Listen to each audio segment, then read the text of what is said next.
Hey, what's going on, guys? So today I'm gonna react to Andrew Tate's sales training here. So just a real quick background. My name is Ipe. I've been making money on the internet over the last 8 years. Today I make over 7 figures online. And throughout my 8 year journey, I learned a lot when it comes to sales, marketing, digital marketing. And basically, I make money on the internet with my SEO and lead generation skills. So I had to learn a lot of sales and marketing skills because, I didn't make money being a YouTuber, right? I find that a lot of the YouTubers don't have that much like business insight to share because they just got good at creating content. Whereas with me, my knowledge in the marketing and the sales aspect, I share a lot of the same insight as Andrew Tate. And I'm going to give my 2 cents as Andrew talks about sales here. Don't buy things without being hard close. You have to hard close. You either have to do the false urgency thing, we're running out of time, or you can if you don't buy now, it's gonna be very hard to get this deal later on, blah, blah, blah. Everyone knows this. This is very basic sales. If I say, you can have this pen today for X amount, or you can come back to me anytime and get the pen. No rush. Why would I buy now? Do not give people open-ended time frames. Hello everybody and welcome to this video. Today's video is Andrew Tate, a self-proclaimed billionaire, or at least an extremely wealthy person, talking about one of the most vital things in making money, how to sell. So the broad topic of this video is going to be sales, wherein Andrew will be talking about 3 underlying topics. That being, number 1, how to close. Number 2, sell the need. And lastly and thirdly, don't sell on price. So as always, we hope you enjoyed this video and find it helpful. And if so, make sure to subscribe, like the video, and comment down below. It would be greatly appreciated and it helps us a lot making these videos. So enjoy and have a good day. In my experience, I've tried soft closing and I've tried hard closing. Hard closing is better. With hard closing, you're gonna lose some people. The people you close outshine or outweighs the people you lose. I see so many businesses that are just working softly, just waiting for people, waiting.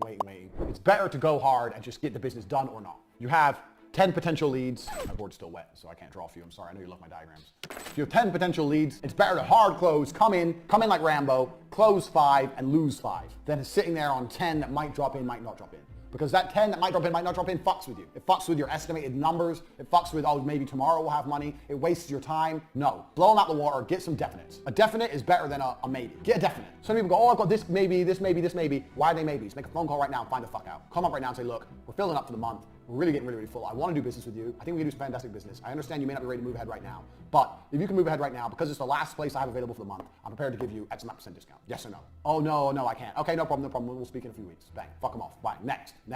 At the very least, not everybody might be able to move forward right then and there with a financial commitment, but at the very least, you want verbal commitments all throughout the sales call. So for example, if they say, because people always come up with some sort of objection, some sort of excuse. They don't want to be pressured into making that decision. But you want to clear out the smoke screen. And so, for example, if they tell you that I need to talk to my wife or I need to talk to my business partner, then you go, hey, if I could do this, would you? So if you talk to your wife and she's on board with it, or if you talk to your business owner and he is on board with it, are you ready to move forward with this right now? And let them ask these kind of objections. You should have these rebuttals on deck that you can go after, and let them speak. And chances are they are going to give you some sort of a BS answer, like yeah, absolutely, we'll be ready to move forward if the wife says yes or the business partner says yes, and then you can come back at them with does everything sound good with the payments or the money? A lot of times people will give you an objection because they don't want to admit to you that they think it's too expensive or they just can't afford it. So you want to clear that big objection out as well. So if ask them, I like to just ask them straight up, like, does this financially make sense for you right now in your life, in your business? And if they say, because sometimes then you get to the heart of the matter and they might start saying, oh, well, we got a big job coming up next week and we should have more money then. So they might start giving you more intel as to an actual reason why they don't want to say yes to you right now, which is always 80% of the time comes down to money. If they say something like that, then maybe you can do half down today, half down later when they get their check. Also, if they kind of give you a wishy-washy answer, like, well, yeah, we have the money, I just need to talk to my wife, or I just need to talk to my business partner, then you want to question how certain they really are about moving forward. Then you can straight up ask them, hey, what if your wife says no? What if your business partner says no? Then what would you do? And then just let them start talking. You want to make sure that they're still, even after hearing the price, then they are still completely sold on the product or service that you're offering. Next. Someone will go, okay, yeah, I'll do it. Bang, get them in. It's better to have, what's the saying? A bird in hand is worth two in the bush. Stop fucking around with maybes. There's no maybes. You got clothes. You got people out there, if they want to do business with you, they either do or they don't. Everyone's a maybe. Maybe I'll go to the moon. Right now, maybe I'm a fucking astronaut. It doesn't mean anything until NASA calls me up and says, get on the fucking rocket. Am I an astronaut or not? Too many of you are letting fucking maybes fuck around and don't do that. Next point, business. Number 30. Every purchase is an impulse purchase. So if someone does eventually buy from you, even if they've been thinking about it for a long time, the moment they finally decide to pull the trigger and buy is an impulse purchase. That's why I say hard close. That's why people do false scarcity, all these things to try and get them to impulse buy. You can go and do a lot of research on impulse purchases, how they work, why people make them, etc.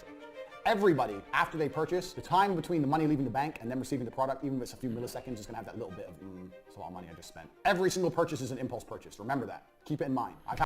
People buy with emotions and then they justify it with logic. So a great salesperson, and this you will only understand through reps, but a great salesperson has a general feel to it. Sales is like, a lot of it's technical, but there's also an art aspect to it, a lot of sensitivity and feel that you just get through a lot of repetition. And you, as you're talking to your prospect, you will know that this is somebody that you need to create more of an emotional case versus somebody that you need to create more of a logical case. The logical case is basically that prospect needs to understand A through Z why your product is the best in the market, why it's going to solve all their problems. And the emotional case is going to be learning more about the prospect, the problems that he or she is facing in their life, and digging much deeper about, what would it feel like? What would it mean if this product worked exactly as I told you and it was able to solve all these different problems in your life? And you allow the prospect to go into their mind and envision a reality where our product or service solved all these problems for them.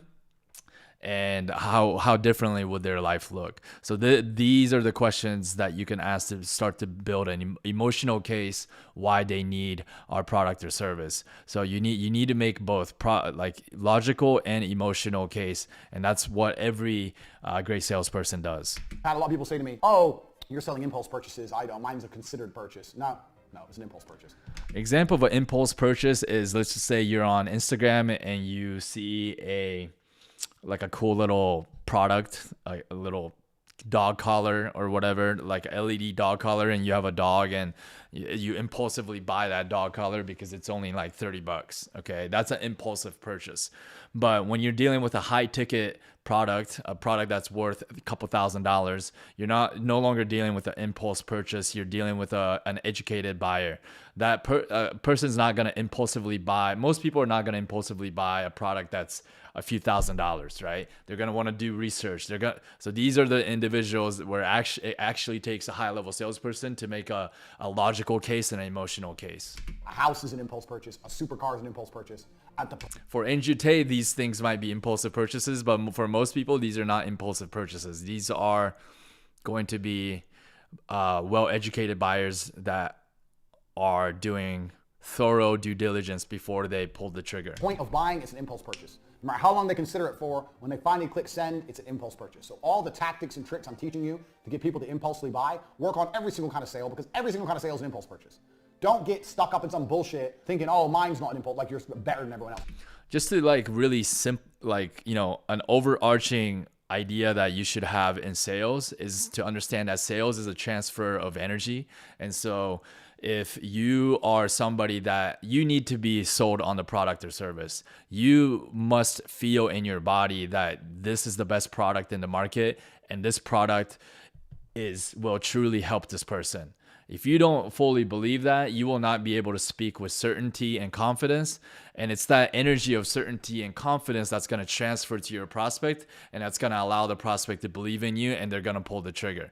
If you don't believe in the product yourself, you'll never be able to be a good salesperson. So my advice to you is only sell things that are great products in the marketplace, and only sell products that you fully believe in. Oh, mine's not an impulse purchase. Mine's considered. Shut up. All impulse purchasing. All of it. Everybody impulse purchases. And that's why you have to look, if you're looking at any kind of sales tips and tricks, look at impulse purchasing, how it works, why people do it. And those are the factors you need to implement, especially when you're trying to close a considered purchase. If you've been talking to them for a long time, you're trying to close them, bang. You're trying to convince them to make an impulse purchase. It's as simple as that. All sales are impulse purchases. And they're not buying on price. There is pressure in sales. So, when you know that your product can truly save somebody's life, or your product is so good that it's going to dramatically change somebody's life and make their life better, it is your duty to push that person. Most people look at sales as this like negative, sleazy thing, but it really isn't.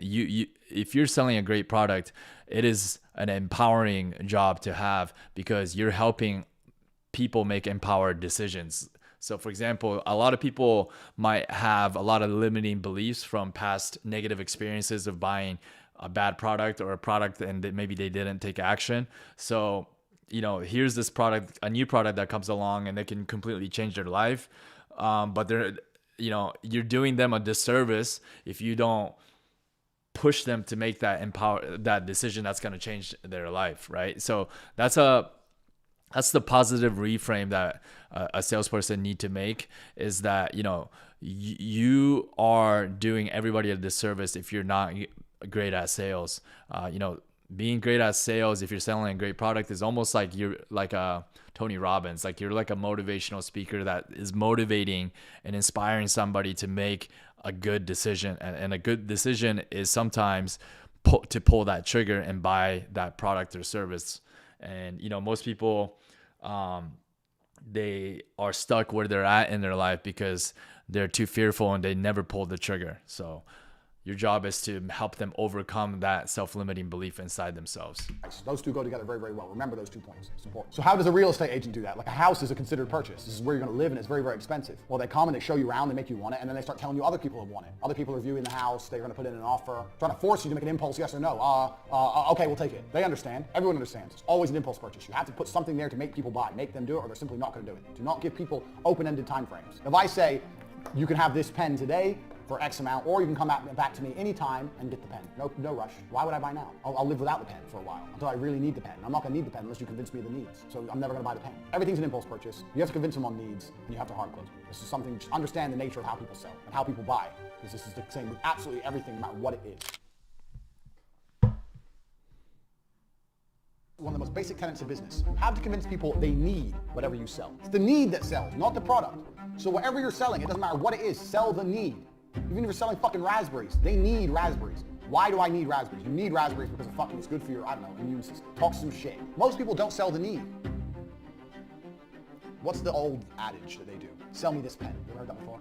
First, you have to understand that they have deep enough needs that they will buy your high ticket product. So first part of sales call is to always dig deeper into the prospect, ask them deep questions, who they are, where they come from, what is their problem, how is that problem, how long have they been dealing with that problem, have they tried other things to solve that problem, how would their life look like if that problem persisted, how would it look if the problem was solved. You have to get deep into figuring out that there is a burning need to solve this problem, and that this problem is wrecking their life. And the bigger that problem is, the easier your sales job is going to be. Sell me this pen. Oh, well, this pen is blue. Pen is not a great product to sell, high ticket, or for that matter at all, because a pen doesn't really solve a big enough problem for people. This pen is, it's made of plastic and it's durable. No, that's not how you sell a pen. Sell me this pen. You need to be able to write things down. But I've already got a pen. Yeah, but now you can write more things down. You have another pen. How are you going to write down all your ideas? Think of all the things you can write down. You can write the next novel. You can become J.K. Rowling. You can become a billionaire if you got a pen. You don't have a pen. You need a pen to write things down. Sell the need. Don't sell the product. It's blue and it's plastic. As opposed to you can become J.K. Rowling because you need a pen to write things down. You have to sell the need at all times. Most people don't sell the need. Have you noticed with me, I never sell the product. So let's look at my products compared to other dorks.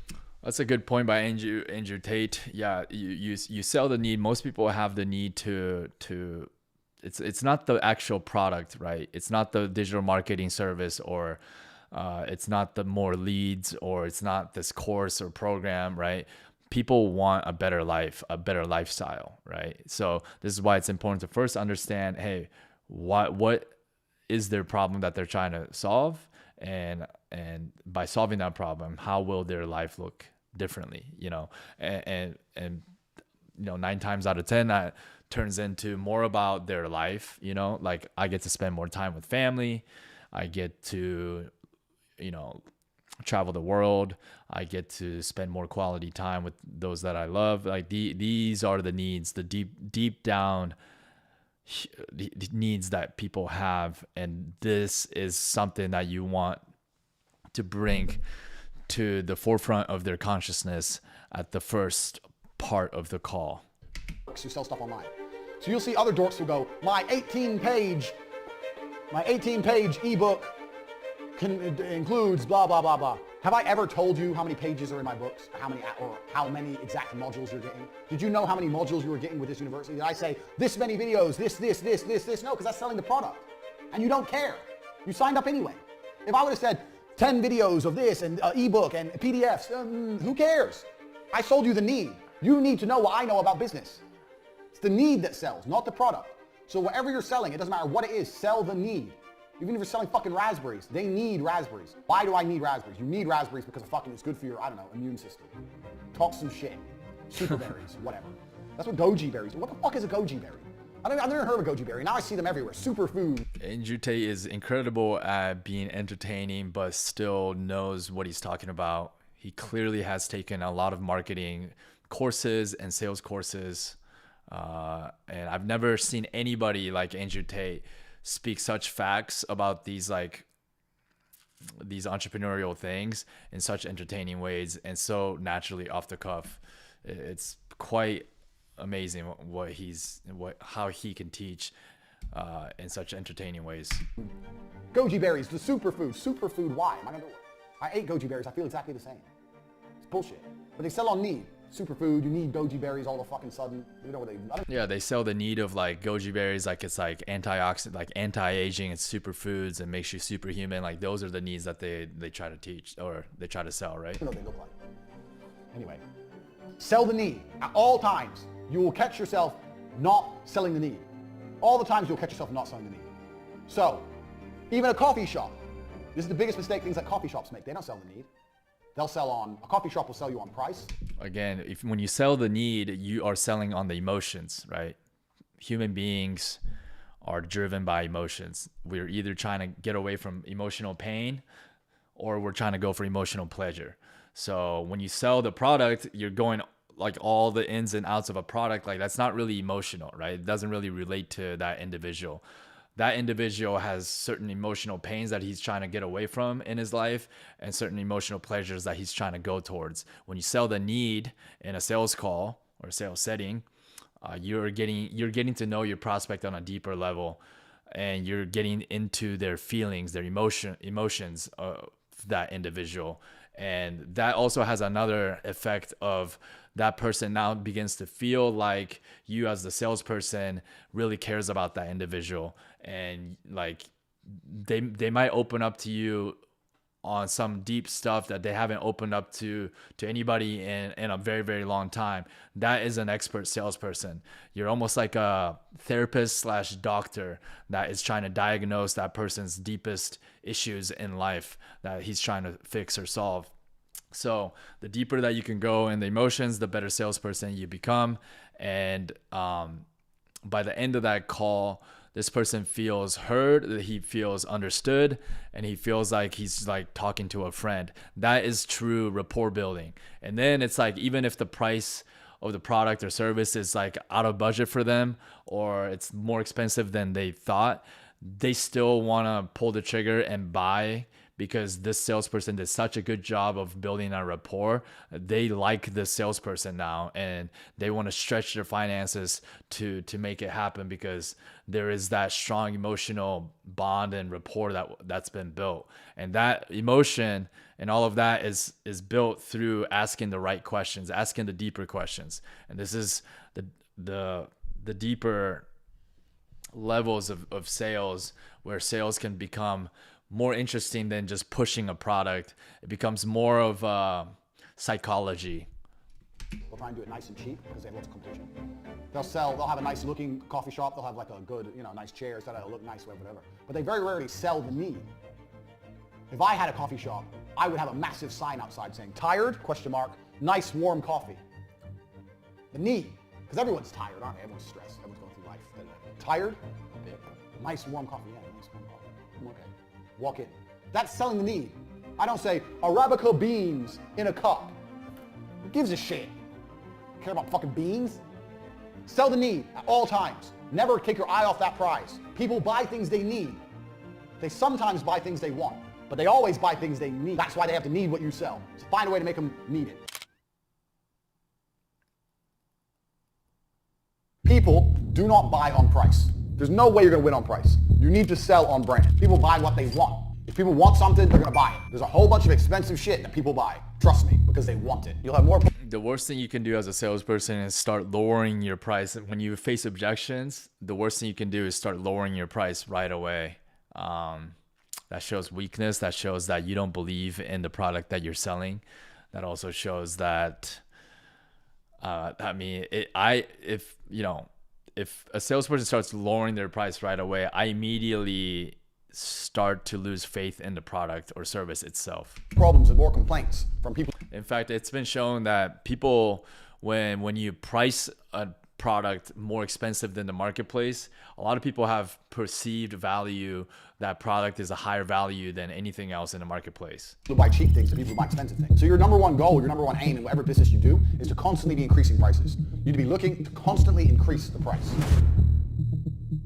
The people who compete on price are going to beat you. So if you go to Amazon.com, look at phone cases for 89 cents for the case and delivery, and it's coming all the way from China. How do they make money on that deal? I don't have a clue, but they managed to pull it off. There's too much Southeast Asian and Asian production now. This is why I'm not a fan of Amazon FBA, but a lot of the e-commerce business models, because it's always a competition of price. And when it's competition of price, when it's a physical product, it's a race to the bottom. It's producing everything so cheap. There's no way you're going to win on price. You need to sell on brand.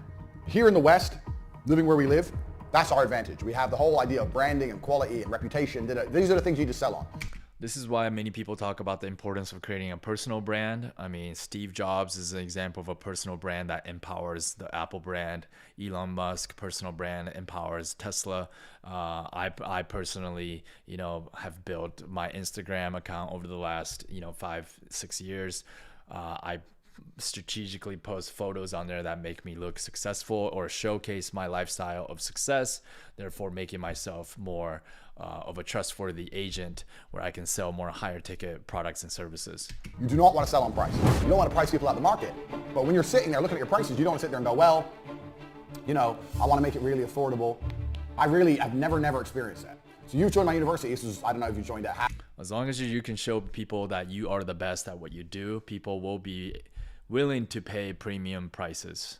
Price for $9.99, or you joined at the full price, whatever. I could have done this cheaper, but why would I do it cheaper? This is the value. The value here is everything I'm saying. This is how much it should cost. So you can't just be looking to sell things as cheap as possible. I see a lot of guys, especially the Twitter gurus, loads of them are selling ebooks for like $17 or $13. How are the f*** are you gonna get rich off $17 ebooks? You're not. So if that's the only price people will buy from you at, then that shows your brand has no strength, no reputation. Because you had genuine strength and reputation. Selling your product cheaper is just being lazy. You did not critically think and study and analyze the marketplace to create your own unique offer, product, and branding to differentiate yourself from the marketplace and make yourself the best in the marketplace. That takes a lot of hard thinking, critical thinking, and work to position yourself in that way. And because you were too lazy to do those things, you just got into the market, copied somebody else's product, and priced it at a cheaper price. In my opinion, that is lazy work. You can sell at real price. So where your price point lies says a lot about who you are as a person. Do you want to be fucking Lambo? I'll write Lambo down because I like that word. Or do you want to be bullshit? This is where all the ebooks, the little ebooks are. This is where I am. Why can I sell more than them? Why can I sell for a much higher margin, a much higher price? Our program, Local Lead Generation, is the best lead generation program on the internet by far. 7,000 students. Our track record cannot be beaten. This is why we are able to command higher ticket for our program. Now, there are other ripoffs that have tried to duplicate our program, but when you duplicate our program, you're not going to be able to produce quality, nowhere even close. You won't even have the profit margin to have the right systems or staff or coaches in place to produce the right training environment for your students. So you sacrifice so much more when you lower your price than just being able to sell cheaper. You now have lower profit margins, so you can't produce as good of a training experience for the students. So you're actually doing a lot of students disservice by not being excellent at what you do. Because I have a reputation and I provide a better quality product. So when you're looking for whatever you're going to do, whatever you're going to launch, when you start putting prices out there, if you put it up high and you're not selling, and you find yourself really reducing the price to try and get sales, that says a lot about who your reputation is. You need to do some reputation management. You need to build your reputation, build your credibility, build on the point that you're an expert in your field. And as you do that, your price will increase. That is the easiest way to make more money. Because there's only a certain amount of customers in the world. Let's say there's only... One of the reasons why I like the effort of building your personal brand is that personal brand, you can build it over time. It's like leveling up a character, and it's a personal brand. So it's like no one can take it away from you. It's something that's going to continue to increase in value over time. And as it increases in value, whether that's digital marketing services or products that you want to sell into the future, you can command higher dollars. There's only 100 incels who are going to buy a book about how to fuck today. There's only 100 of them. That's the only people on Twitter who are going to buy a book about how to fuck today. So the easiest way to make more money is to charge these 100 people more money instead of trying to find more people. Especially with Twitter, because if you're selling on Twitter, Twitter following doesn't grow that fast. Your Twitter followers may not be that big. And even if it is, let's say minus 30,000, they don't grow very quickly. You get shadow banned, takes a long, long time. So you only have a certain amount of potential customers. So you want each one to spend as much money as possible. This is the reality of the game. So if you're selling shit cheap, like a lot of these Twitter guys do, that's because they're cheap and they're lame. They're lame. Never sell on price. Also, you'll have more problems and more complaints from people who buy cheap things than people who buy expensive things. And the reason is because the people who buy expensive things are getting Lambo quality, like you're getting here, all the information I'm giving you. People who buy the cheap things, they're just buying it because it's so cheap. They don't believe in the person. They're just like, oh, what's the worst I can do? I'm only losing 13 bucks. But then they'll still feel pissed off when they realize it's garbage. So your number one goal, your number one aim in whatever business you do is to constantly be increasing prices. You need to be looking to constantly increase the price. And the way you do that is by constantly building on your reputation. That's how it goes. Even if you have to start off with a lower price, you need to always increase the price. You should never get to a point where you've priced yourself out. People don't buy on price. People buy what they want. If people want something, they're going to buy it. There's a whole bunch of expensive shit that people... Always remember this. People want to buy from... people want to buy from the people that they want to strive towards. You know, people that are experts that know what they're doing. But, you know, they ultimately want to buy from people that they want to become more like. So if you're selling cheap products and your marketing and all of that is kind of low quality because you didn't spend the time to make it high quality, you're only going to attract the most bottom rung audience. You're not going to find your ideal clients that way. People buy, trust me, because they want it. So you have to make sure that people want your product. Do not be one of those, well, I'm the cheapest on the market, guys.